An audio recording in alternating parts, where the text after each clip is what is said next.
Okay. Hi, Edu. Hello. So it's a pleasure to have you here.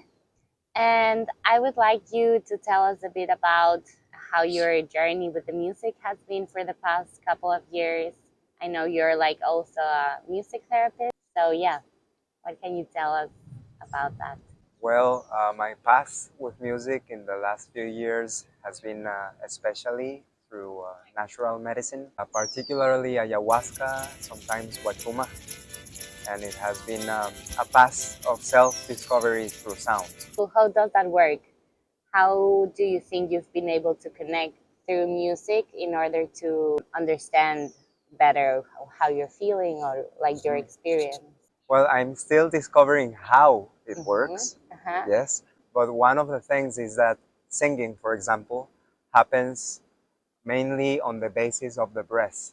Mm. And when you develop awareness of the breath, awareness of yourself on the emotional level, on the energetic level, then you can tap into aspects of singing and vibration that sometimes go unnoticed with other kinds of music or other approaches. And you say that you've been mainly working during ceremony. What do you think the role of music is during ceremony? Very good. So, music is one of the resources that the medicine uses in the ceremonies to help us remember ourselves.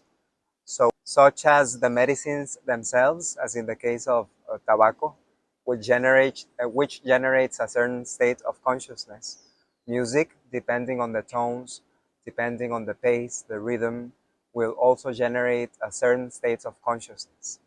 So, first, there is the role of the listener. The person who is listening is remembering themselves through music. So the person from their center uses the music to remember themselves as one would use the breath. So that happens on one level. And then on another level, more objective level, there is the effect of the vibrations in the body.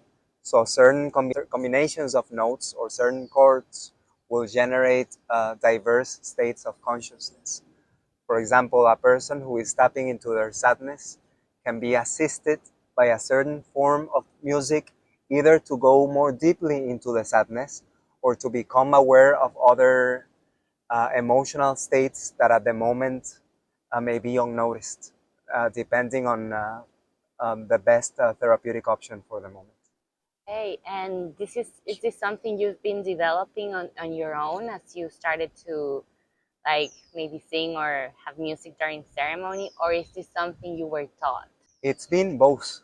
Like many years ago, I felt this calling. I was already a musician, but I had this feeling that there was more to it than just doing music that sounded good. So I started to experiment with myself, what different chords did to myself, what different rhythms did to myself, and then luckily ayahuasca came to my life, and I felt a whole new level, a much deeper level of what music was doing to me. From then on, ayahuasca and then eventually wachuma became my teachers of music therapy. And then I had the opportunity to serve as a musician in ceremonies, and I have been learning ever since. So I continued to develop some techniques on my own, using what I learned technically from formal music teachers, using my own self-exploration, but at the same time, I'm constantly being taught by the medicines, since they generate a deeper state of sensitivity that Mm-hmm. allows you to experience music on a deeper level. Mm-hmm. And could you maybe give us an example of a teaching you've received during ceremony or like from the medicine regarding music? Yes, when the focus is on sound, one loses the harmony. When the focus is on silence, the harmony comes naturally to sound. How does that work? It means that when we are too entangled with the sound, we lose concentration and we start to be moved by it as one would be moved by the waves of the sea, for example. Ah. But then if you are focused, if your focus is also simultaneously on the silence that is behind the notes and in between the notes, then you are not completely involved with the external expression of music, but you are more centered in the origin of music, which is silence. And then this heaviness that many musicians have experienced of having to do the music themselves, and what if the music goes wrong, and this heaviness diminishes immensely because you feel used by a field, which in terms of sound is silence. That's a bit hard to put into Wow, but words. yeah, it's really interesting. I have never seen it like that, but I'm silent. Okay, wow, thank you.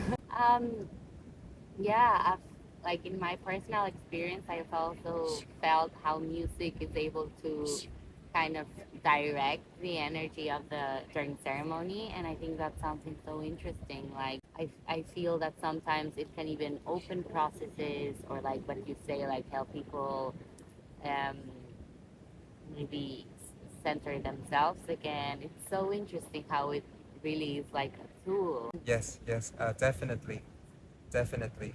It can be powerful because music and emotions are so connected, sometimes beyond the lyrics. Some will connect through the lyrics, sometimes the lyrics will resonate with what we are experiencing at some specific moment of the ceremony.